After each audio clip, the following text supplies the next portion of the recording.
Su kuo jums asocijuojasi žodis mokykla? Mokykla labai gražus man žodis, ypač vyresnės klasės, paskutinės klasės. Ir dažnai pagalvoju mintise, kad norėčiau vėl grįžti į tuos metus ir dar kartą visą tai išgyventi ir praleisti ten 3-4 metus mokykloje. Kai tada daug kas atrodė labai sudėtinga ir komplikuota, tai vėliau gyvenime pasirodė, kad mokyklos laikai buvo išties labai nuostabus ir dabar nostalgija kartais kamuoja. O po mokyklos kur įstojate? Po mokyklos mane įstatydino į Sovietų armiją. Aš prieš abitūros egzaminus gavau šaukimą ir man jau buvo dzin iš tikrųjų, kaip ten viskas baigsis, nes 18 metų išvežė į Vidurinę Aziją ir 2 metus aš ten praleidau ir po to jau grįžęs stojau. Planavau stoti į istoriją, nes labai domėjausi, bet tada grįžau 88 metais į Lietuvą, prasidėjo atgimimas ir sutikau draugą vieną, kuris vienintelis buvo likęs, nepatekęs į kariuomenę, jis studijavo žurnalistiką.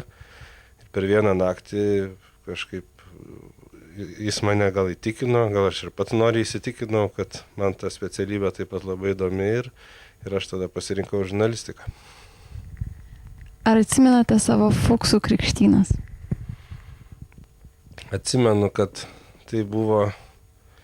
Šiaip labai įdomu buvo, kad, kaip jau minėjau, grįžau iš kariuomenės, tai mūsų įstojo dalis į mūsų kursą 20 mečių, o kiti ką tik po mokyklos. Tai savaime gavosi toksai amžiaus skirtumas jau pačiame kurse, bet fuksų krikštynas vis tiek, aišku, teko praeiti, tai mes atsimenu Adomo Mickevičiaus kiemelyje, kur yra žurnalistikos katedra buvo, tai tenais ant LTSR vėliavos kilnojame tuometinį vadovą žurnalistikos katedros Laimoną Tapiną ir tai turėjo simbolizuoti augančią naują žurnalistų kartą, o patys dar turėjome pereiti per tokį dubenį pripiltą vandens ir ten buvo daug briliantinės žalumos labai prileista, basėjom ir tada toliau žengėm per tokį ištiestą baltą paklodę, tai taip pat turėjo simbolizuoti mūsų naujus žingsnius žurnalistikoje ir tiek va tuos 2 dalykus atsimenu,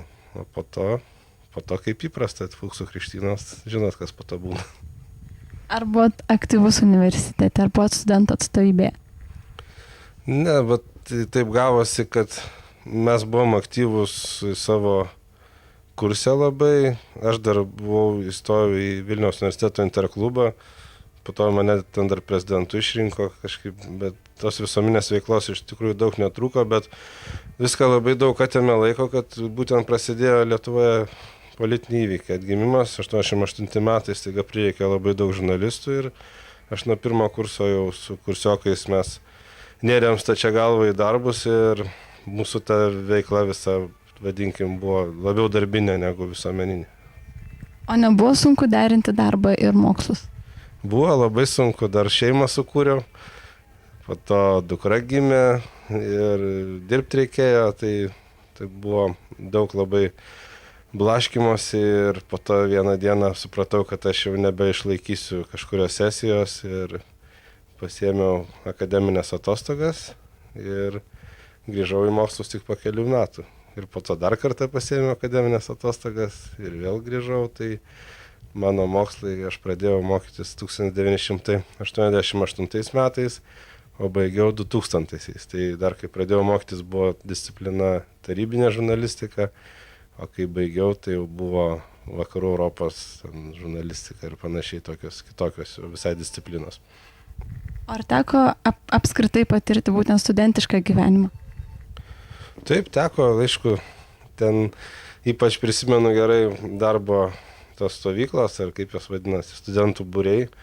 Tai kai tik grįžom iš kariuomenės, tai dar tais laikais veždavo ir 1. ir 2. kurse, tai daug kas, tie jaunesni kolegos būtent bandė išvengti tų išvežimų, o mes įsirašydavom vos ne savanoriais tie vyresni, nes tai būdavo puikios 2 savaitės kažkur atitrūkti nuo miesto, išvažiuoti į kaimą, ten ir visi ten tie reikalai būdavo iš ties smagu labai. Ir aišku, Vilniuje irgi tas pats, kaip tuo metu būdavo kai aš moksleivis buvau, tai studentų gyvenimas žavėjo, nes dėdė buvo studentas ir mačiau, kaip tai atrodo ir labai traukia būtent tas toksai polėkis, pavadinkim, pozicijos kažkokios, visą tai buvo iš tikrųjų. O teko pabuvoti studentiškame bendrabutyje? Ir ne kartą, tai Niujorke dažnai apsilankydavau ir Kamčiatkoje būdavau, tai nes mūsų kaip iš Vilniaus tai buvo mažai mūsų kurse, tai draugai iš esmės visi buvo atvykėliai iš kitur ir su jais bendraudami, tai dažnai atsidurdavom tose bendrabučiuose studentų. Gal galit papasakoti studentiškų keptų bulvių receptą? Tai jų keli yra, aš gal vieną pasakysiu. Tai pirmą reikia bulvių. Nuskuti supjaustai, aš mėgstu pjaustyti lazdelėmis ir kuo smulkiau. Na ir tada sudedi ant aliejaus kepdavom, ir tada saulėgrąžų aliejus toks būdavo putojantis. Ant jo kepi ir svarbiausia, kuo mažiau vartyti. Jau kai matai, kad uždengus, aišku, kepti reikia, kai pamatai, kad bulvės daugmaž termiškai jau paruoštos, tada gali šiek tiek pavartyti. Ir būtent pačiai pabaigoje dėti reikia druską ir prieskonius, jokiais būdais ne anksčiau. Ir toksai va tas receptas. Man patinka labiau sukepę bulvės. Ar krėsdavo šunybės dėstytojam? Taip, mūsų kursas iškrėsdavo kai kokių dalykų. Pavyzdžiui, buvo vienas dėstytojas, labai atsiprašau, jeigu jūs čia girdės, tai jo vardas Bonifacijus. Ir kai jis ateidavo į paskaitą, tai visas kursas sėdėdavo ir niuodavo tą melodiją iš animacinio filmuko Bonifacijos atostogos. Ir vienas toksai, po to vienas kursiokas labai stambaus dėstytojo švarką buvo apsivilkęs, kai šis buvo išėjęs iš auditorijos ir tiesiog jame skendo. Ir tas dėstytojas netikėtai grįžo ir taip kažkaip irgi ten nesmagiai gavosi. Bet iš esmės tai mane kaip mokyklą baigiau ir po kariuomenės, kai atsidūriau universitete, iš tikrųjų tai šiek tiek nustebino, nes kai buvai pripratęs prie kažkokio muštro galbūt, tai kas kolegiški santykiai su dėstytojais buvo, iš tikrųjų ir kreipinys kolegos ir visa kita, tai man toks buvo, šiek tiek atsimenu nuostabą sukėlė, bet po to labai pripranti prie to greitai. Ar teko nusirašinėti? Nusirašinėti? Ne. Universitete nenusirašinėjau. Kažkaip vis dėlto mokiausi. Pasgi pasirinkau specialybę, tai man iš tikrųjų buvo įdomu tai, ką aš mokiausi. Gal kas būdavo nelabai įdomu, ne taip kruopščiai mokiausi. Na, kartais būdavo spėlionių, tarkim, atsakinėjant, tai labai, atsimenu, logika buvo tokia disciplina pas mus ir ten labai griežtai buvo kažkaip sistema, kad 10 klausimų, 8 atsakai įskaitą, 7 atsakai neįskaitą. Tai atsimenu, kad liko tas 10 klausimas ir man taip arba ne. Ir jau kai uždavė tą klausimą, aš kažkaip pagavau iš intonacijos dėstytojo, kur yra atsakymas, nes aš tikrai nežinojau, bet spėjau ir atspėjau. Tai tokių gal būdavo dalykų. Gal galėtumėt patarti dabartiniam abiturientam arba studentam, kaip teisingai pasirinkti specialybę? Koks būtų jūsų patarimas?